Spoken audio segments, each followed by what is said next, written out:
Hey friends, happy Monday. Thanks for joining us for Unscripted on 13 Plus. I'm Anna Orsini. And I'm Carson Courier. Thank you for joining us to begin your work week. We do want to start with some breaking news here. We are following some developments about former President Trump. A New York appeals court has given Donald Trump 10 more days to post bond in his civil fraud case.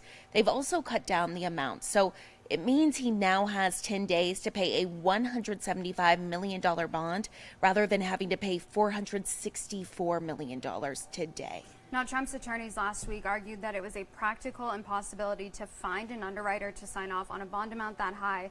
The former president also in the courtroom today for a hearing in the hush money case against him.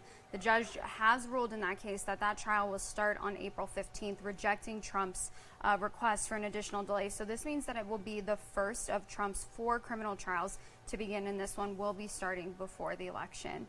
Now, something else that we're keeping an eye on today, some big news when it comes to transportation. Boeing CEO Dave Calhoun says he will be stepping down by the end of the year. It comes after years of major issues with Boeing planes, including 2 fatal crashes involving the 737 MAX. One of those in 2018, one in 2019. It killed a total of 346 people. And then, of course, you probably remember earlier this year that video of a door plug being blown out of the side of a 737. That was mid-flight. That happened in January. So, of course, this has brought up some huge safety concerns, leading to groundings and more than $31 billion in losses. Aside from Calhoun's departure, Boeing also announced an overhaul of its management in an effort to turn around its reputation. We know Boeing Commercial Airplanes Chief Stan Deal will also step down, effective immediately. Definitely going to impact that company, but we are still waiting to hear more about that 737 MAX, the door plug that flew off. The FBI coming out saying that it could have been somebody doing that on purpose. So we are following that as well. Lots of questions this morning, but yeah, a lot of people feeling uneasy about exactly flying after seeing that video. That's something that I never even could have imagined could happen. And it's like a new fear unlocked about flying. Something that we're keeping an eye on here at home today, Christopher Clements back in court for a status hearing. Now, the purpose of this hearing is to set a sentence date for him. In February, you'll remember, a jury convicted him of first-degree murder, kidnapping, and second-degree burglary for the abduction and death of Isabel Celis. Now, that first trial ended with a hung jury and a mistrial last year. So again, the hearing today just to set a sentencing date for Christopher Clements in this case. And meanwhile, 39-year-old Melody Johnson is expected in court this morning. I believe that is happening right now. She's accused of attempted first-degree murder, aggravated assault, and adding harmful substances to food and drink. So you're actually taking a look at some video here of what her husband has provided to the court of what appears to be Melody adding what is believed to be bleach into his coffee. I know we've had J.D. Wallace on here, our very own J.D. Wallace. He's been covering this trial from the beginning.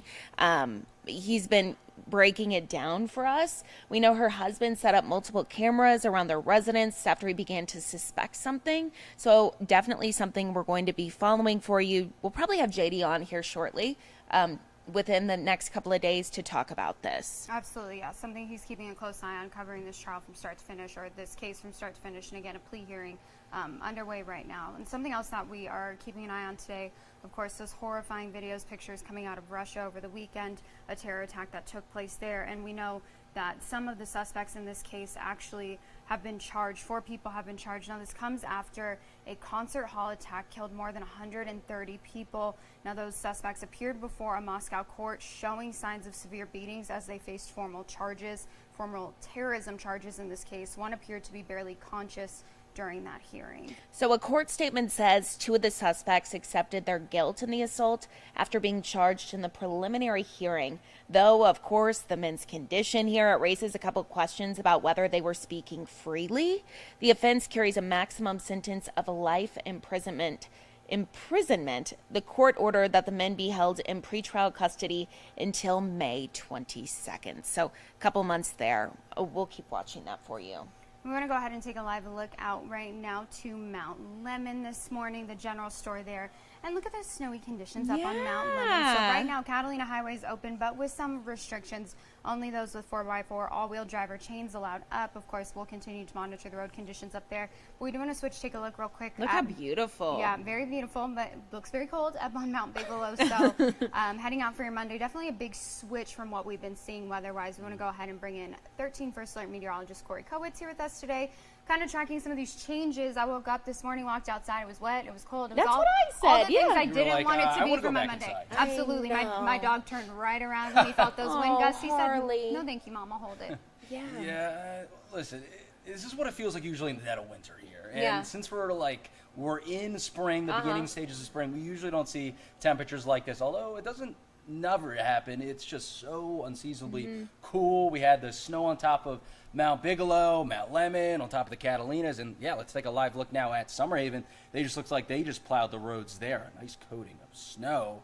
Yeah, there goes the snowplow. I just missed it. All right. Well, maybe you'll catch it later in the later shows. But Mount Lemmon snowfall here. We got two reports. One coming from Summerhaven where they said 7 inches, and one where they had it on top of a ridge where they said 11 inches. So that's kind of the range we're looking at for the Catalina Mountains there from Summerhaven to Ski Valley, in that 7 to 11 inch range, which is a good chunk of Yeah, snow. great news for them, right? Yeah, I mean, kind of this time of the year, they're hanging on for dear life with Yeah. that snowfall. So they can take anything that they'll get, and they'll certainly take nearly a foot of snow there on top of the mountain for Ski Valley. But here's what the radar looks like.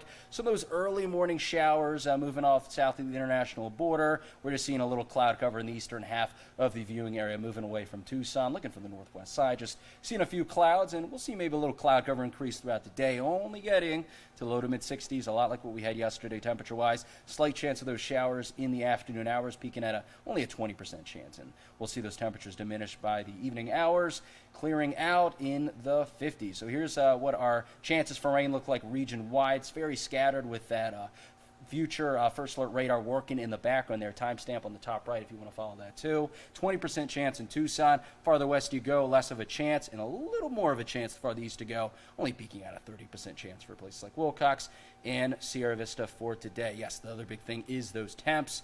Cool today, will be cool again tomorrow. Very similar temperature-wise the first 2 days of the work week, but Wednesday will flip like a switch, getting warmer to the low 70s and way warmer Thursday and Friday, all the way up to the low to mid-70s. And I think your dog may like that weather a little bit better. It's going to be way happier. Not only the dogs, but the humans will like that better too. Exactly. So that'll be great to see. They're finally feeling like spring by that time. And to illustrate that, I'm going to take a look at our future first alert radar as well as our upper level map to show why that is the case. While we're cold right now, is we got that troughing going on, bringing in that cool air, as well as some scattered shower chances this afternoon, as well as tomorrow afternoon, with another little impulse of a low kind of coming through, keeping us cool, and again having those shower chances tomorrow afternoon. But on Wednesday, we will see a pattern change. High pressure moves in, which means warmer and drier, which will be the prevailing pattern through later this week and through Saturday until we're watching another system may be moving through again far in the future, but we'll see it possibly moving through Sunday night. I'll also add Easter Sunday night. So, again, the timing, right, a little shifted earlier. Could be a little rainy activity there, but we're watching right now. Looks like Monday right now is the better day, so we'll see. And again, we like to get confirmation because it is far in the future, things that can confirm our suspicion. There's a lot of agreement here between that future radar as well as the Climate Prediction Center 6 to 10 day precip outlook, which does include this weekend through early next week, which is when that storm had happened, showing in that fourth and then fifth layer of above average precip possible. So there is a good amount of agreement that we could see that next pattern change by the time we get to maybe Easter Sunday. But for now, cool and scattered shower activity today and tomorrow with that drying pattern later this week. Finally going to feel like spring by the time we get to Thursday and Friday. Oh Okay, my well, goodness. It's the time of the year where I feel like we need to build up some of that rainfall heading into the warmer months. So we'll take it, even if we don't love We it. will. Yeah, we'll Hopefully, take it. though, no rain on Easter. I just think I of all know, the I kids know. with the Easter egg hunts, I and know. we'll see. We will see Like you far said, in the there's- future. exactly. Yeah, far in the future, but we're certainly watching that day. Okay, thank you so much, you, Corey. Well, as we head into this last week of March, something we've talked a lot about, of course, is colorectal cancer, with it being Colorectal Cancer Awareness Month. And we want to go ahead and bring in Dr. Montoya from Arizona Oncology today to just kind of wrap up what this month means, the importance of it, but also the importance of screenings. Because one thing that every single person we've talked to has really hit on is the fact that we're seeing lower numbers when it comes to cases, I guess, age-wise. We're seeing that more frequently in people who are younger. So what are some of the associations that you're making? What can people do to protect themselves from getting colorectal cancer? Well, thank you for the invite. I think it's very important to follow the recommendation for screening. Colorectal cancer is one of the most common type of cancer. In fact, every year we see about 150,000 new cases of colorectal cancer in the U.S. And this is one of the few cancers that we can prevent by screening. So it's very important to follow those recommendations. Do you think a lot of times people are either embarrassed or they don't even know that they need to be doing their yearly screenings? Or why do you think people aren't screening as much as they should? I think there's two important factors. The first one is access to healthcare. Okay. Not everybody has that possibility. And the second one is lack of information. And that's why celebrating this March, Colorectal Cancer Awareness Month, is so important to pass the information along to the general public so people know and have the screening completed. And I think a lot of people don't even know the age, because I think there's so many different ages, like when you should get a mammogram, when you start, cervical cancer screenings, all the different screenings that you have to do. So what are the current recommendations for colorectal cancer? Well, for the general public is age 45, but if you have a family history of colon cancer, it should be 40 or 10 years prior to the age your family member had the colon cancer diagnosis. Okay. So really important for people to be meeting with their doctors, doing these annual kind of check-ins. I know a lot of times we've talked about the pandemic and how it caused a lot of people not to be going into their doctor as regularly as they should. And so are you kind of recommending just people to go talk to their doctor yearly, or what's your recommendation? If you follow with your primary care doctor, and I think they are able to detect some signs that can, give us the possibility to proceed with more checking. Let's talk about symptoms. Yeah. So the symptoms will depend on the size of the tumor and where it is located. There's patients that have no symptoms at all, whereas there's some others that might have some bleeding on the stool, change in the frequency of the bowel movements, excessive gas, and cramping and abdominal pain also can be seen. In other patients, we also see anemia, and that can be the first sign that triggers all the investigation. So as far as these symptoms go, I know that some of the symptoms that you're talking about, let's say you eat a bad meal, you could have some of those symptoms. So how long would those symptoms need to persist for somebody to be concerned about them?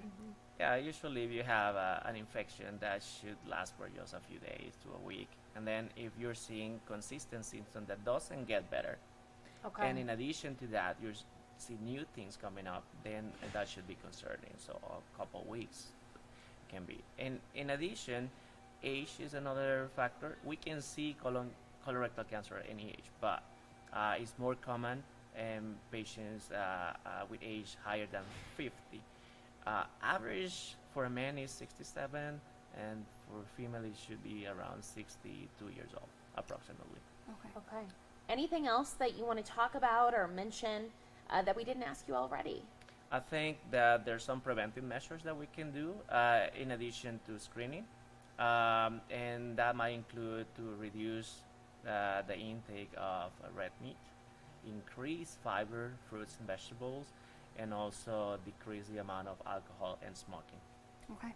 Well, thank you so much for being here with us today. We appreciate it. Thank you for the invitation. Of course. And we've talked a lot about colorectal cancer this month. We've done a couple of different interviews. So if you head over to our website, KOLD.com, and you click on the, I believe it's home or news page there on the left-hand side of your screen, and Unscripted on 13+, all of those interviews are up there.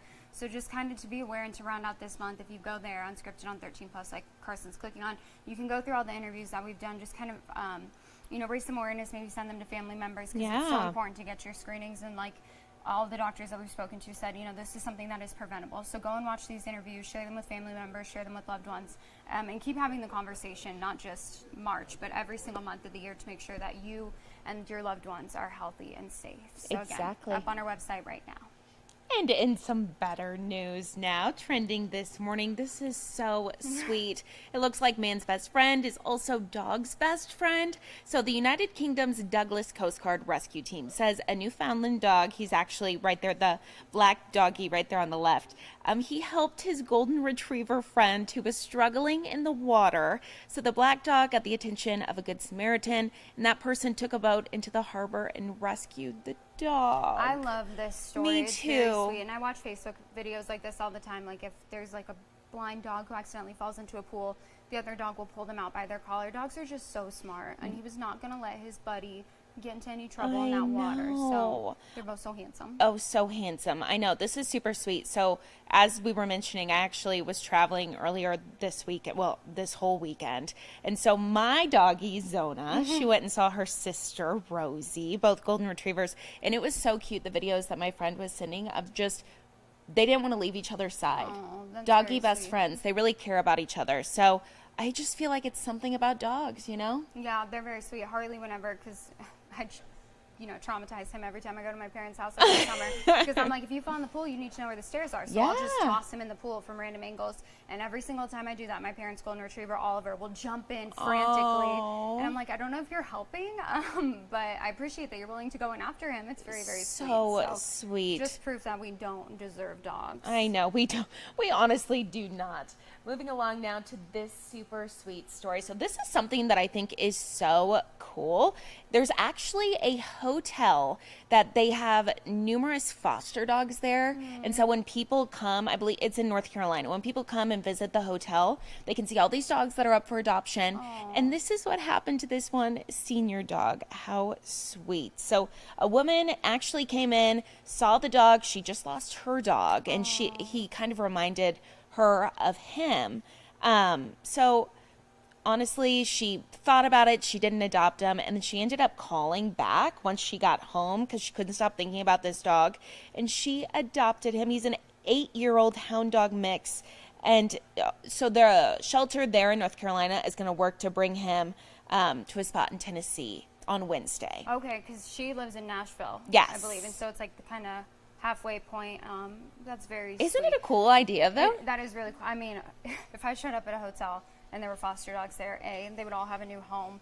But I would just be so happy. And it's cool because it gets them out of the shelter and interacting Exactly. with guests. So that's a very sweet story. And I think you just kind of, when I rescued Harley, I wasn't looking for a dog. It just popped up on my Facebook page. Yeah. And I knew I wanted him. And so she felt the same way. That's very sweet. And you never know Super when it's sweet. going to happen, when you're going to get a new family member. No, exactly. And what's super cool here is they focus on dogs that are a little bit older, that just want to live the last couple of years of their life, Their and the golden comfort, years. and the Kills comfort of me the Seeing home. the gray faces. I They know. should all have homes. I hate that. Well, I'm glad that he has a new home. Me too. Very, very sweet. So sweet. And something else you can go check out on our website right now, these stories, oh my goodness, drive me crazy. Because every single time I'm like, I should buy a Powerball ticket, I should get the Mega Millions ticket. I never do. Because when I do, I don't win. But if you are feeling lucky, you need to go grab your Powerball ticket. The drawing tonight is for $800 million. That's after nobody matched all the 6 numbers on Saturday night. So even though people didn't win the jackpot, 5 tickets matched 5 of the numbers. So those people winning $1 million, those were sold in California, of course, because I feel like they're always in California. Or like Florida. Florida, And here, Indiana, California. Texas, Yep. and Washington. What the heck? I don't know. We I don't need know. some representation here in Arizona. So go We and get really your do. Powerball tickets. Again, the next drawing is tonight, and then the lump sum payout is $384.8 million. So We'll take it, right? yeah, I mean, I wouldn't be mad if I I know. won that. I'd take that. I would be just happy if the $1 million. Are you joking? If I won 10,000, I'd be like, this is great. I know. Yeah. Anything. Robbie, our manager, just said he'd be good with 0.8. I'd be good with, give me $6,000 right now, and I'd be like, wow, that was nice. 50. If I win Yeah. something, I'll take it.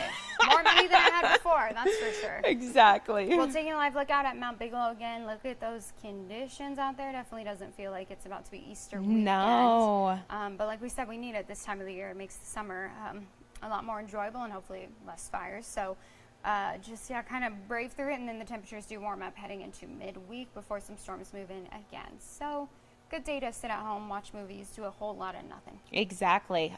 We love to see it. So thank you all so much for watching Unscripted on 13 Plus. Of course, we'll be right back here tomorrow at 9:30. Make sure to tune in. Have a great day.